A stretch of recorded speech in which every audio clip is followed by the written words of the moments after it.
All right. So early on, the leaders of the Moravian Church recognized Anna's abilities as a potential leader in the nascent mission field of North America. In 1740, both Zinzendorf and August Spangenberg decided that Anna, who was now 25, should accompany her father to the American colonies to work among the German-speaking people here.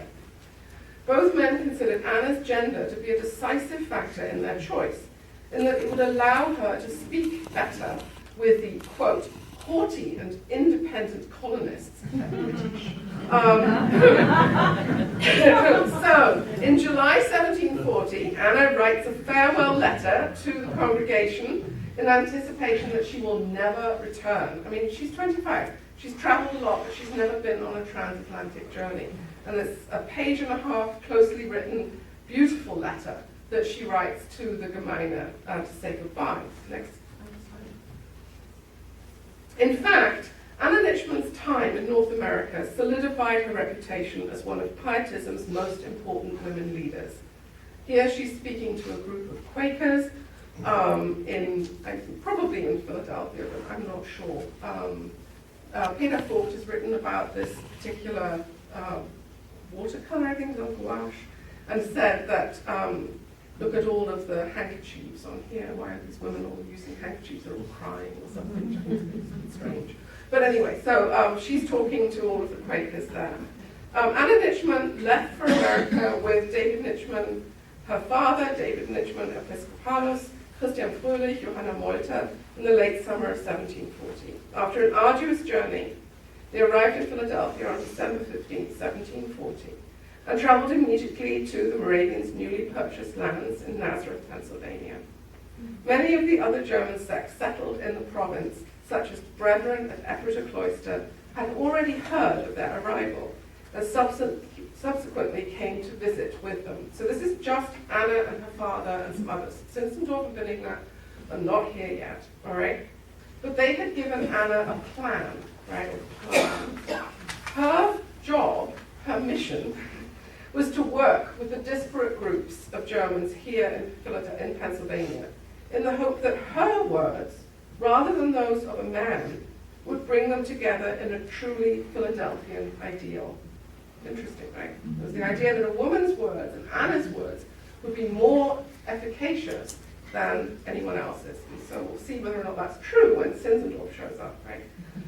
So to this end, Anna and her father traveled around Pennsylvania in the summer of 1741, visiting inter alia Konrad Weißel at the Ephrata Cloister and also the Associated Brethren of Skipack. During her time here in Pennsylvania, Anna regularly wrote letters back to Herrnhut, fascinating, to Benigna von Zinzendorf, to the Single Sisters Choir, and to those that she had left in charge of that choir.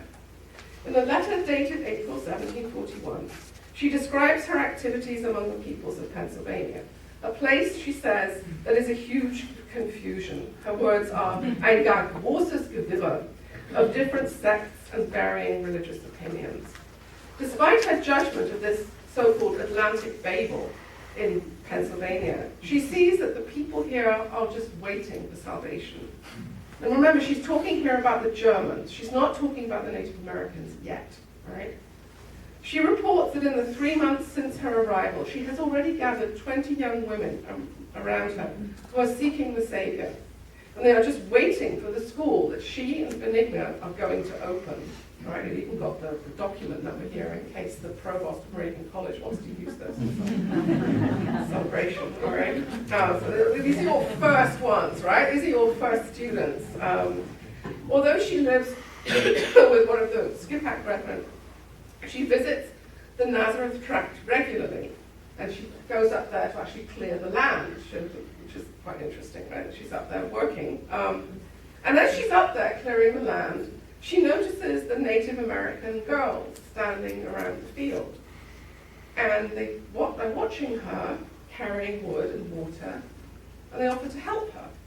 And she writes in her letter to Benigna von Zinzendorf, "Oh, Benigna, if only you were here to work with them." It's fascinating. It's wonderful. Anna's magnetic presence attracts other young women. So despite the plan that a Single Sisters choir should not be founded in Bethlehem, Anna has other ideas. Not only has she gathered 20 young women together already, she's quite militant in her defense of the unmarried state.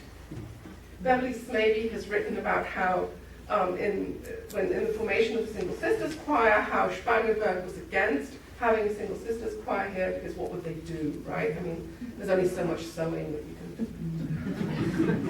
Which is basically the attitude. And so what's very interesting is Anna says, no, you're wrong, because this is what she does, right? Yes, the sewing and the knitting and the weaving and the spinning is very important to create things for the community.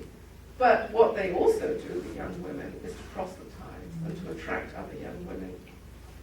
So in a letter back to Hemgood, another letter in April 1741, Anna congratulates one of her sisters that the sister has refused the offer of marriage. She writes, quote, "I congratulate you because you have refused your marriage with a conviction of your heart and you want to remain a virgin as long as it pleases him. I know well that we're not here for ourselves, but rather maidens of the Lamb. If he orders it otherwise, we cannot resist him.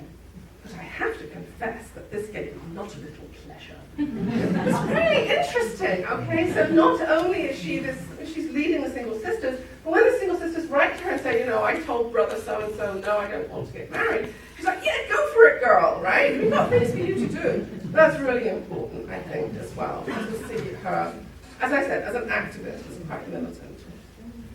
In November 1741, Anna returned to Germantown to set up the girls' school with Anna Margareta Bechtel and to await Zinzendorf's arrival. On December 9th, 1741, almost exactly a year after Anna's arrival in America, Zinzendorf and his daughter Benigna arrived in Germantown. Due to his lack of both financial and linguistic preparation, what, Zinzendorf? The Count deferred to Anna, who used the unspent money that she had been given in Helmut to help the Count. She was frugal as well, right? Zinzendorf also relied heavily on Anna's knowledge of English to communicate with the other German settlers in the province. As Zinzendorf embarked on his plan to proselytize to the Native Americans and to try to unite the German sects in the colonies, Anna was a crucial factor in his success.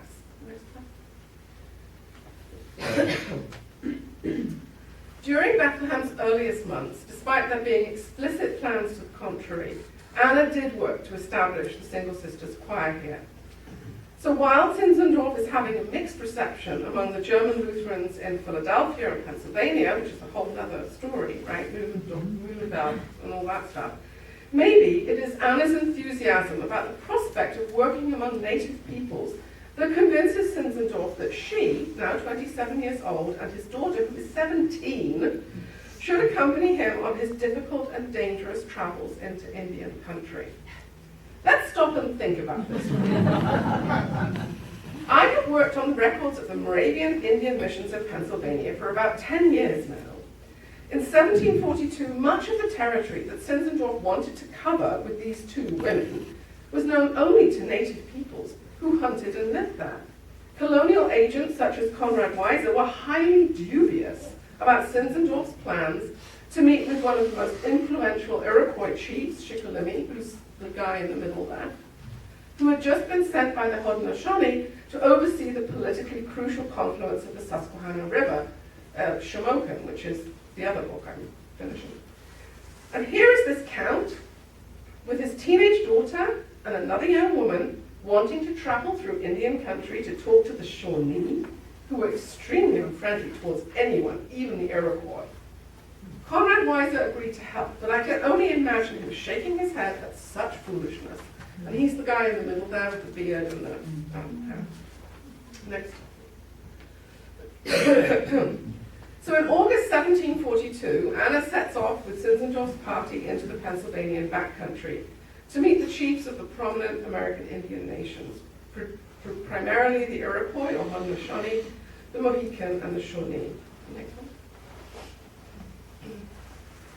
First, Anna traveled to the Mohican Mission in Chicomico, New York. Here she met with Janetta Rao, who almost immediately married brother Martin Mack, a very famous Moravian missionary, And one of the reasons that she was to be married to Martin Mann is that she had grown up next to the Mohican village in Chequameco and could speak fluent Mohican. She was one of the missionaries at Shamokin, and she was one of the major interpreters with the native peoples. And because Mohican is an Algonquin language, that she could also communicate with Delaware and many Lenape people as well. The following month, Anna accompanied Zinzendorf to Shamokin, Pennsylvania, to meet with Shikellamy, the Oneida chief, to discuss the possibility of Moravian missionaries working in the Haudenosaunee lands of Iroquois that stretched across New York State and down into Pennsylvania.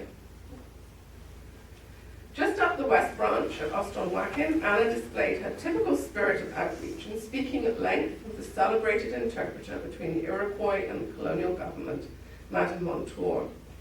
In accounts of these travels into Indian country, Anna was always described as intrepid, taking the lead through difficult terrain to the point where Zinzendorf had to hang on to her coattails to climb the Shamokin Mountain. That's the mountain in the background there. And that's the Susquehanna River, and that's my kayak. And so when I go out on the river, I think about Anna, and that she's doing all of this in a wool dress, right? Or I'm wearing shorts and stuff. So. She wrote thus, quote, "The last journey was into the heart of their country, Indian country, where we sojourned for 49 days, encamping under the open heavens in a savage wilderness, amid wild beasts and venomous snakes." End of quote. Her last foray into the wilds was a hazardous journey from Bethlehem to Ostonewakin on the West Branch, and then on to the Wyoming Valley to meet with the Shawnee. And I'm sorry about the quality of this. This is a sketch that was done by Height to hang on the staircase, I think, in Lindsay House in Chelsea. And it was this was Anna. Here's Anna, here's Zinzendorf, and this is supposedly one of the Shawnee chiefs, and there's the tent there. And it's just a sketch, so the quality of it is not very good. But I think it's still wonderful that it's even there as a sketch. And he's still wearing his tricorn hat, he's camping over a snake pit, apparently. So this trip definitely constituted the least successful and most dangerous of the meetings with native peoples. And yet Anna returned safely with Zinzendorf to Bethlehem. In January 1743, just over 2 years after she arrived in America, Anna embarked on the return trip to Europe. Her work in Pennsylvania was foundational. Alice Reese writes, "If others reaped the harvest, it was she that sowed the seed, and her name should be written in capitals in the church history of Pennsylvania instead of being only casually mentioned."